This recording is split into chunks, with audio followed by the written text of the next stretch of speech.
ஒரு தேசத்தை அழிக்க வேண்டும் என்று சொன்னால் தேனீக்களை அழித்து விட்டால் போதும். தேனீக்களை அழித்து விட்டால் மகரந்த சேர்க்கை இருக்காது. மகரந்த சேர்க்கை இருக்காது என்று சொன்னால் மலர்கள் இருக்காது. மலர் இல்லை என்றால் காய் இருக்காது. காய் இல்லை என்றால் பழங்கள் இருக்காது. பழங்கள் இல்லை என்றால் விதைகள் இருக்காது. இது ஏகாதிபத்தியத்தினுடைய சதி. இது இந்த சதி வலையில் தான் இவர்கள் சிக்கிக் கொண்டிருக்கிறார்கள். அப்படியே பேசுறேன், நான் தான் தெய்வ பிறவி அப்படின்னு சொல்லிட்டேன். நான் மனுஷனுக்கும் கலந்து பிறந்து வரல. நான் நேரா தெய்வமே எனக்கு பிறக்க வச்சிச்சு. அர்ஜுனன் மாதிரி, அவன் மாதிரி, இவன் மாதிரி. சூரியன் ஒருத்தனை பிறக்க வச்சான், நிலா ஒருத்தனை பிறக்க வச்சது மாதிரி என்ன ஒருத்தன் பிறக்க வச்சான். அப்படி கை காட்டிச்சு, நான் பிறந்துட்டேன். ஒரு 10 கிலோ தக்காளி எடுத்துட்டு வந்து அன்னக்கூடையில வச்சு அது மாட்டு முன்னாடி வச்சிருவோம். அது அப்படியே திக்கும். தின்னுட்டு மறுநாள் காலையில அது லெட்டின் போற வரைக்கும் வெயிட் போச்சுன்னா அதை அப்படியே காய வச்சு விரட்டி அடிப்பான். அந்த விரட்டியை பாதுகாப்பு வைப்பான். அவனுக்கு தேவை அப்படின்னு சொன்னா 8 மினிட் தண்ணியில போட்டு கொஞ்சம் தண்ணி விட்டா நாத்தா வரும். 100 விதைகள் அந்த விரட்டியில இருக்கிறது என்று சொன்னால் 99 விதைகள் தான் வந்தது. ஒரு விதை பாழாகி விட்டது என்ற கொஸ்டினுக்கு அங்க இடம் இல்லை. அந்த ஆர்டர் யார்கிட்ட கொடுக்குறாரோ அவர்கிட்ட சொல்றாரு. யாரு? விட்ரி சொல்றாரு, உன்னுடைய வடையும் உன்னுடைய சோமாசாவும் உன்னுடைய டீயும் சாப்பிட்டுட்டு யாருக்காவது டயரி ஆயிடுச்சுன்னா நம்ம பாக்ஸுக்கு வருவோம். யாருக்காவது வாந்தி பேதி ஆயிடுச்சுன்னா நீ 2 லட்சம் ரூபாய் நீ எனக்கு தரணும், அக்ரிமெண்ட்ல கையெழுத்து போடு. அவனும் போட்டுடுறான். எனக்கு என்ன, என்னுடைய விவசாயிக்கு என்ன? அது ஏதாவது இருக்கா? 43,001 வழக்கு இருக்கு சீடு இண்டஸ்ட்ரீஸ் மேல. அந்த வழக்குகளை எங்களால முடிக்க முடியல. ஏன் முடிக்க முடியல? சட்டம் உங்க கையில இருக்கா, என் கையில இருக்கா? இந்திய அரசியல் அமைப்பு சட்ட விதிகளுக்கு எதிரானது, ஜனநாயக முறைகளுக்கு எதிரானது, பெரும்பான்மையான இந்துக்களுக்கு எதிரானது. நவம்பர் மாசம் 12ஆம் தேதி அவங்க ஃபேஸ் பண்றாங்க வெப்சைட்ல. டிசம்பர் மாசம் 10ஆம் தேதிக்குள்ள நீங்க கருத்து சொல்லுங்கன்ட்டு. இந்திய நாட்டில் 90% விவசாயிகளுக்கு அல்லது 95% விவசாயிகளுக்கு, எந்த விவசாயிக்கு இங்கிலீஷை படித்து கொண்டு இது போன்ற வழக்கறிஞர்களே இந்த ஆங்கிலத்தை படிச்சு இது பண்ணி இதை புரிஞ்சுக்கிட்டு அப்புறமா இது கம்பேரிசன் வேற பண்ணணும். எதோட? ஏற்கனவே இருக்கக்கூடிய சட்டங்களோடு கம்பேர் பண்ணி அதுல எது இருக்கு, எது இல்லை, எது பறிச்சிருக்கிறான், எது நுழைச்சிருக்கிறான் அப்படின்னு சொல்லி படிச்சு முடிக்கிறதுக்கே 3 நாள் ஆகுது. இங்கிலீஷ்ல பாண்டித்யம் பெற்றவர்களாலேயே ஒரு 3 நாள் ஆகுது. 24/7 அப்படி படிச்சா. ஒரே ஒரு இங்கிலீஷ் மொழியில் மட்டும்தான் இது பேஸ்ட் பண்ணியிருக்கிறாங்க. நான் அப் டு 12th ஸ்டாண்டர்ட் வரைக்கும் தான் படிச்சிருக்கிறேன். என்னுடைய நாலேஜுக்கு நானும் தேடி பார்த்தேன் வேற ஏதாவது பேசியிருக்காங்களா, செஞ்சிருக்காங்களான்ட்டு. மனித மொழியிலேயும் இல்லை, ஹிந்தி மொழியிலேயும் இல்லை, அது தேவர்களுடைய மொழியில் கூட இல்லை, சம்ஸ்கிருதத்திலையும் இல்லை, இந்தியிலையும் இல்லை. அதுதான் பிரச்சனையே.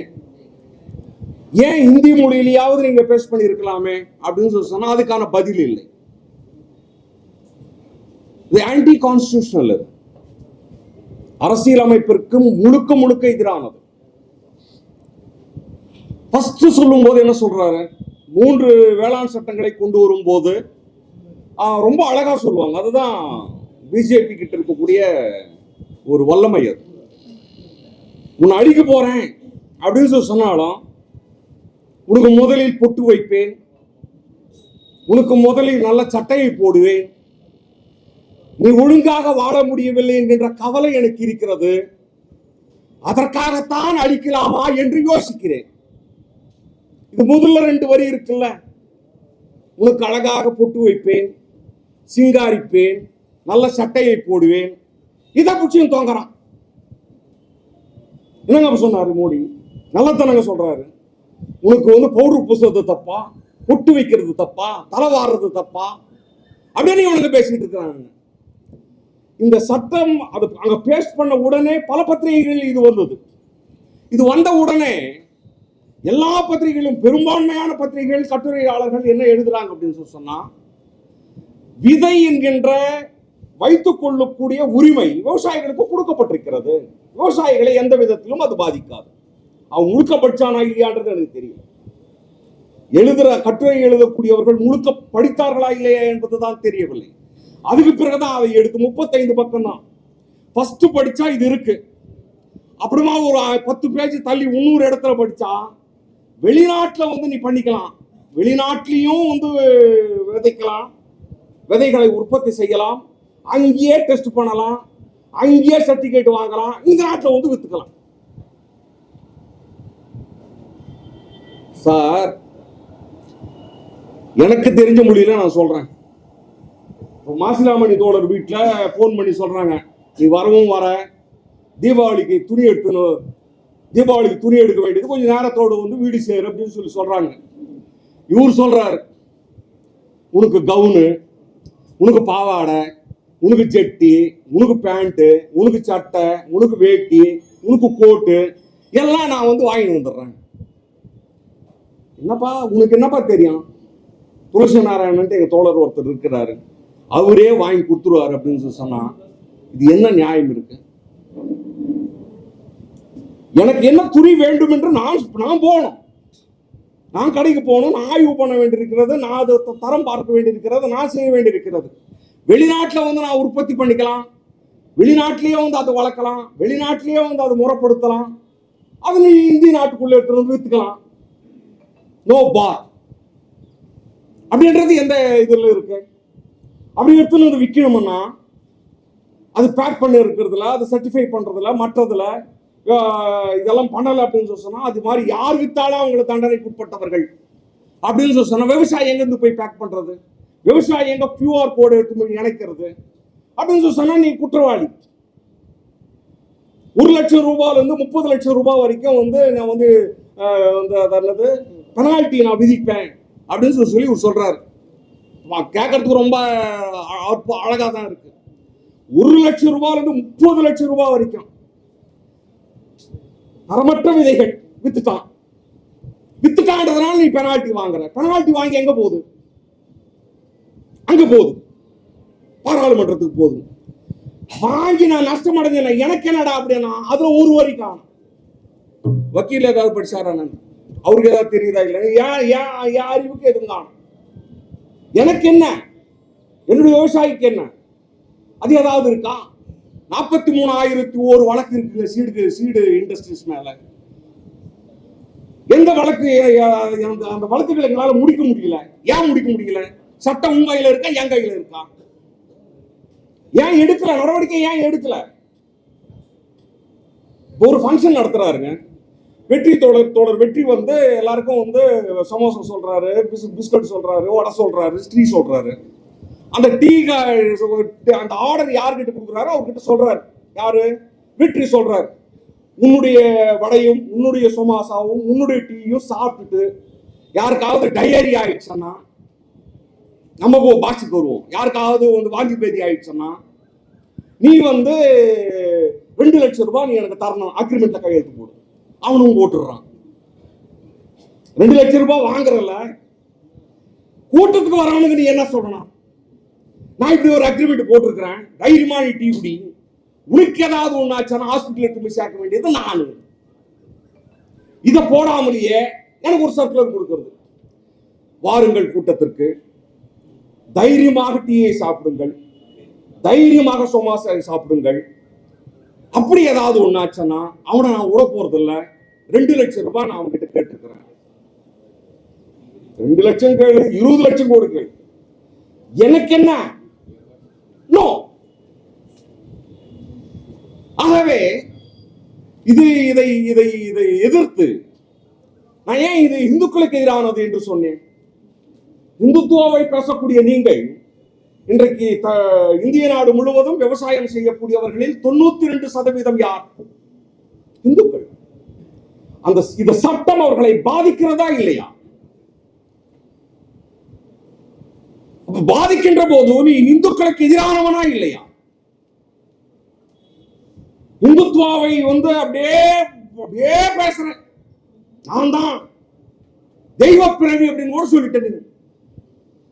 நான் மனுஷனுக்கும் கலந்து பிறந்து வரல, நான் நேரா தெய்வமே எனக்கு பிறக்க வச்சிருச்சு. அர்ஜுனன் மாதிரி, அவன் மாதிரி, இவன் மாதிரி சூரியன் ஒருத்தனை பிறக்க வச்சான், நிலா ஒருத்தனை பிறக்க வச்சது மாதிரி என்ன ஒருத்தன் பிறக்க வச்சான். அப்படி கை காட்டிச்சு, நான் பிறந்துட்டேன். ரைட். இது என்ன? உன்னுடைய தெய்வம் எங்க போச்சு? இந்துக்களுக்கு எதிரான சட்டமா இல்லையா? பெரும்பான்மையான இந்துக்களுக்கு எதிரான சட்டமா இல்லையா? இந்துக்களை நசுக்குமா இல்லையா? இப்பவே இன்னைக்கு என்ன கண்டிஷன்? என்னுடைய கேள்வியே என்னன்னா, விதைகளை எப்படி பதப்படுத்த வேண்டும் என்று தைவான்ல இருக்கிறவனும், லண்டன்ல இருக்கிறவனும், அமெரிக்காவில் இருக்கிறவனும் இந்திய நாட்டில் இருக்கக்கூடிய விவசாயிகளுக்கு கற்றுக் கொடுக்க வேண்டிய அவசியம் இல்லை. உங்களுக்கு ஒரு வேளை தெரியவில்லை என்று சொன்னால் எங்களிடம் கேளுங்கள், நாங்கள் கற்றுத் தருகிறோம். இன்னைக்கும் நீங்க கிருஷ்ணகிரி மாவட்டத்துக்குள்ள போயிட்டீங்கன்னா, இன்னைக்கும் நீங்க திருப்பூர் மாவட்டத்துக்குள்ள போயிட்டீங்கன்னா, தக்காளி நாத்தை போடணும் அப்படின்னு சொன்னா தக்காளி விதையை வாங்க மாட்டோம். தோழர் ஒருத்தர் யாரோ சொன்னார், ஒரு 10 கிலோ தக்காளி எடுத்துட்டு வந்து அன்னக்கூடையில வச்சு அது மாட்டு முன்னாடி வச்சிருவோம். அது அப்படியே திட்டும். தின்னுட்டு மறுநாள் காலையில அது லெட்டின் போற வரைக்கும் வெயிட் போச்சுன்னா அதை அப்படியே காய வச்சு விரட்டி அடிப்பான். அந்த விரட்டியை பாதுகாப்பு வைப்பான். அவனுக்கு தேவை அப்படின்னு சொன்னா 8 தண்ணியில போட்டு கொஞ்சம் தண்ணி விட்டா நாத்தா வரும். 100 விதைகள் அந்த விரட்டியில இருக்கிறது என்று சொன்னால் 99 விதைகள் தான் வந்தது. ஒரு விதை பாழாகி விட்டது என்ற கொஸ்டினுக்கு அங்கே இடமில்லை. விதைகளை பதப்படுத்த வேண்டும் என்பது அந்த சீதோஷ்ண நிலை, அது வயிற்றுக்குள்ள போய் அந்த சீதோஷ்ண நிலையில அதை கலந்து பண்ணி செஞ்சு, இப்ப கத்திரிக்காய் விதையும் அப்படியே பண்றோம். இது எங்களுக்கு யார் கத்துக் கொடுத்தது? நாங்க எந்த அக்ரி யூனிவர்சிட்டியில நாங்க போய் படிச்சோம்? எங்களுடைய மரபை சார்ந்தது, எங்களுடைய பழக்க வழக்கங்களை சார்ந்தது. விவசாயிகள் இதை பண்டமாக பார்ப்பதில்லை. பண்டமாக அது விவசாய பொருள் என்பது எங்களுக்கு பண்டம் அல்ல. It is not a commodity.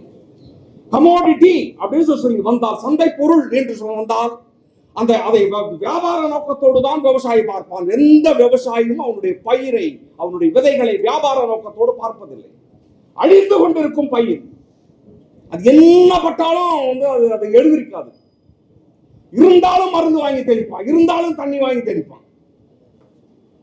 ஏன் நான் கேட்டேன், அது பூஞ்சா நோய் வந்தது அப்படின்னா இனிமே எழுந்திருக்காதுங்க, எதுக்கு சும்மா மருந்து தெளிச்சுக்கிட்டு இருக்கிறீங்க? இந்த விவசாயி கேட்பார், உங்க அம்மாவுக்கு கேன்சர் வந்தது, இன்னொரு 2 லட்சம் ரூபாய் செலவு பண்ணாலும் அது தேராதுன்றது தெரியும், விட்டுருவியா நீ? டாக்டர் கிட்ட போறல, 2 லட்சம் ஆனாலும் பரவாயில்ல சார், போடுங்க சார், ஒரு ஊசி போடுங்க, இன்னொரு கீமோ பண்ணுங்க. 2 லட்சம் இல்ல, 20 லட்சம் செலவு பண்ணாலும் எங்க தாய் தேராது, என்னுடைய குழந்தை தேராது, என்னுடைய மகன் தேராது, மகன் தேராது என்பது எனக்கு தெரியும். தெரிந்தும் நான் வைத்தியம் பண்ணி எப்படியாவது பிழைக்க வைக்கலாம். ஏன்னா என்னுடைய தாய் எனக்கு கமோடிட்டி அல்ல, என்னுடைய மகனோ மகளோ என்னுடைய கமோடிட்டி அல்ல, சந்தை பொருள் அல்ல, அது என்னுடைய உறவு. எப்படி இவர்களை என்னுடைய உறவாக பார்க்கிறோம், அதே போன்றுதான் இந்திய நாட்டில் இருக்கக்கூடிய விவசாயிகள் அந்த விவசாயத்தையும் விதைகளையும் தானியங்களையும் உறவாகத்தான் பார்க்கிறார்கள். ஆகவே தான் மீண்டும் ஒரு முறை சொல்ல விரும்புகிறோம்,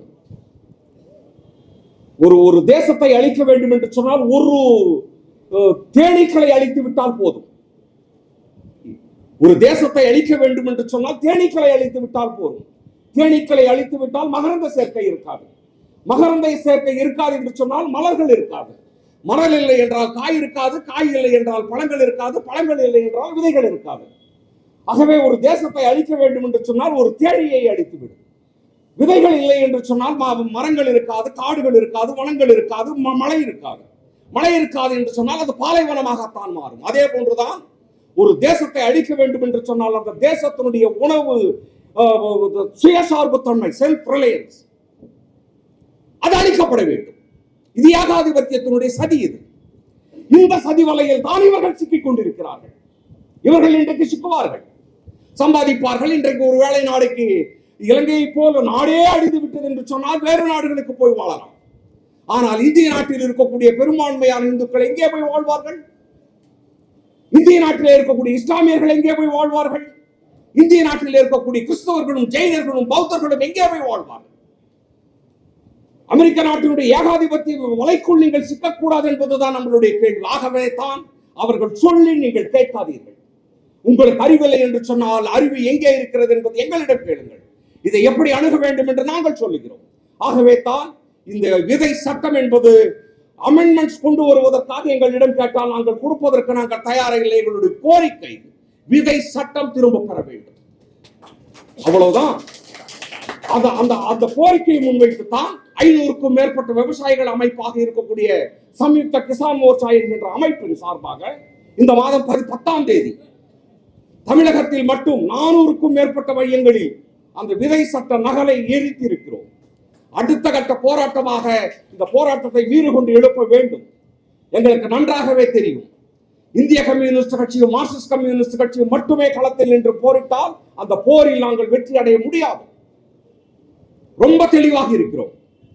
இந்த யுத்தத்தில், இந்த சமரத்தில், இந்த சமரில் மற்றவர்களையும் இணைத்துக் கொண்டு போர் தொடுத்தால் மட்டுமே இந்த யுத்தத்தில் எங்களால் வெற்றி பெற முடியும்.